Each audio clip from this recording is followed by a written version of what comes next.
Coming up on today's episode of Airborne Unlimited, commerce leaders introduce FAA Reauthorization Bill. Thunderbird involved in ground incident prior to Dayton Air Show. San Diego Gliderport faces closure.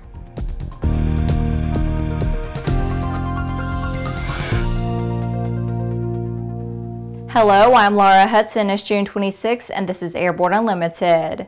Following the release of the language put forth by the U.S. House, Senators John Thune and Bill Nelson, who respectively serve as the chairman and ranking member of the Senate Committee on Commerce, Science, and Transportation, along with Senators Blunt and Maria Cantwell, the chairman ranking member of the Aviation Operations Safety and Security Subcommittee, have announced the introduction of S. 1405, the FAA Reauthorization Act of 2017, which reauthorizes federal aviation programs through fiscal year 2021 and does not call for ATC privatization efforts specified in the House bill.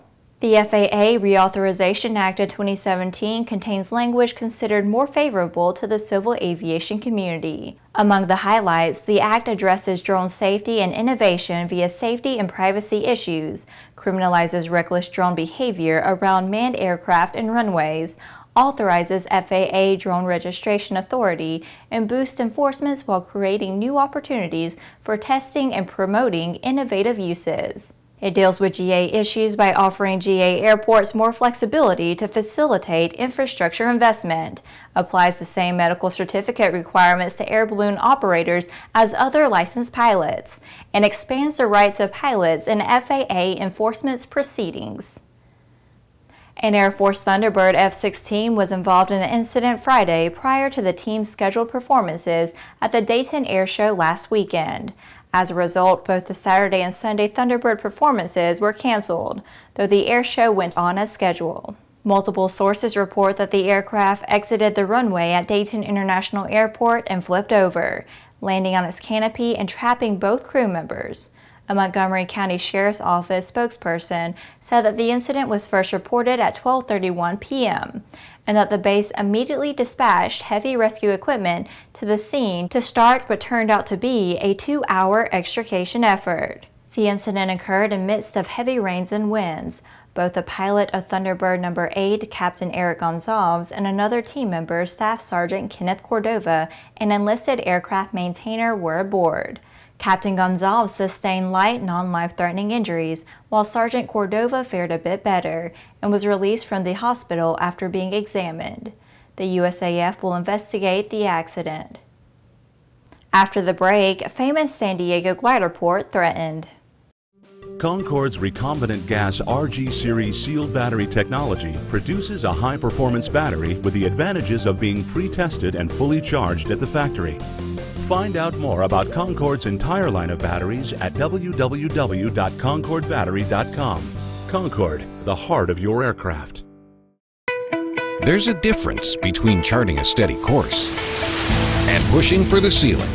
And for nearly a century, Hartzell Propeller has been defining that difference. It's in our passion for engineering and research and our dedication to testing the limits of performance. We are built on honor. We are Hartzell Propeller. Sandia introduces the new SAI 340 Quattro TSO'd airspeed, attitude, altitude, and slip. With integral backup battery, safety never looked so good. See it now at www.sandia.aero. Welcome back. The Torrey Pines Gliderport in San Diego is a unique place for soaring due to the nearby cliffs and prevailing winds, which can provide lift for the aircraft. But the University of California at San Diego, which owns the land, is creating a significant drag on the gliderport. The university last signed a lease with the Associated Glider Clubs of Southern California in 2009, and in years prior to that, gliders have been heavily restricted with limited flight operations. In 2009, UCSD built a facility near the airport. AGCSC historian Gary Fogel told the paper that between the construction activity and new restrictions imposed by the FAA, we haven't been able to operate. Broom Coons, director of a group called Save Our Heritage Organization, said that while UCSD says it wants to continue glider operations at Torrey Pines, the restrictions imposed by the university made flight impractical. In 2009, the university redesigned the runway at the Gliderport, approved by the California Department of Transportation, as well as what Coons described as financial obstacles and stringent requirements for insurance. Fogel called the insurance requirements higher than anything that's ever happened in the world of soaring in America. Each week, we share with you an online video that one of our viewers found especially entertaining. We call it our Aero Video of the Week. Final liftoff of Atlanta. When the whole world is looking to see if you have the right stuff, you better bring it. And the F-35 did just that for this year's Paris Air Show. Search F-35 aerial demonstration debut at 2017 Paris Air Show on YouTube. After these messages, the FAA wants to ID drones.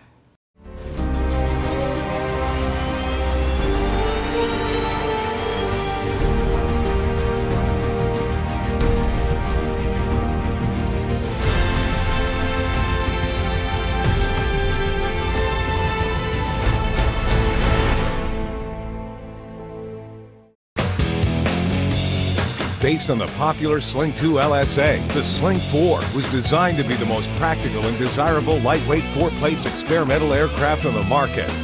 Find out more about this 115 horsepower turbocharged airplane at airplanefactory.com. Welcome back. With so much news coming out of the aviation industry, we're summarizing some other interesting stories in a brief segment we call Around the Patch.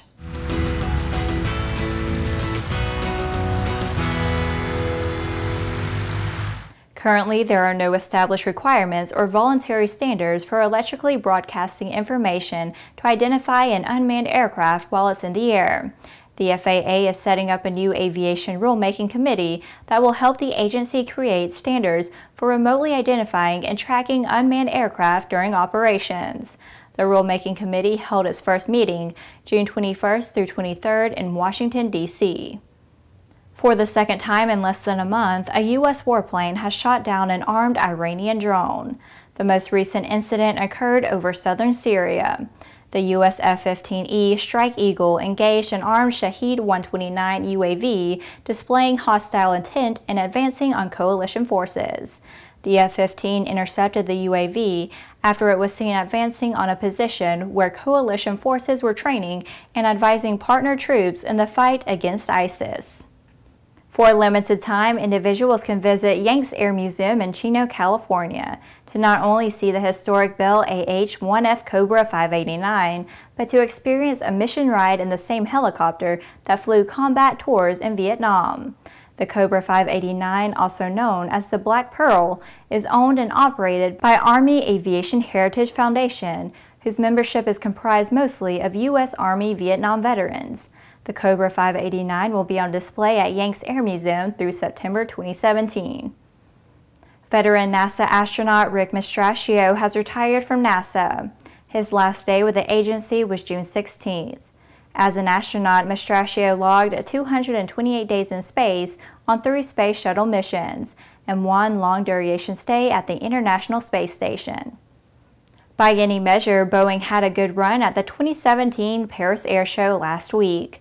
The company launched the 737 MAX 10, the newest member of the 737 MAX family.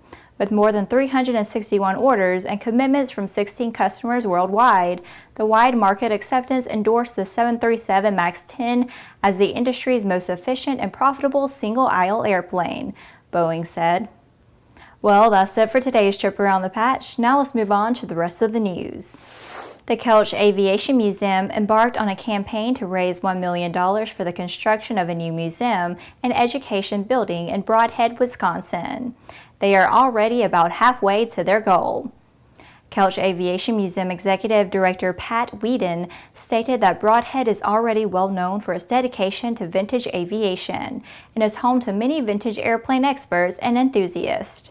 According to the museum website, the museum currently houses its collection of 12 aircraft from the golden age of aviation in 6 hangars at the Brodhead Airport, none of which are accessible to the public during the winter months. There are also no public facilities like restrooms or adequate parking. In April 2015, the Kelch Aviation Museum, Inc. purchased 2.5 acres adjacent to the Brodhead Airport that has 2 hangars, private access, and established utilities. An access agreement with Brodhead Airport was procured to allow the museum to operate its aircraft and enjoy the established activities already on the field.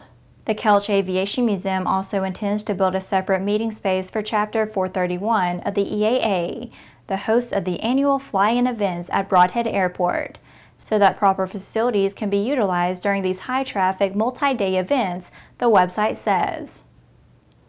Well, that's our program for today. Remember that Airborne Unlimited is streamed daily, Monday through Friday, with additional breaking news bulletins for important stories that fall outside of our normal deadlines. If you're watching us on YouTube, please subscribe, and do check us out on Facebook and Twitter. Get comprehensive, real-time, 24/7 coverage of the latest aviation and aerospace stories anytime at aero-news.net. See you tomorrow.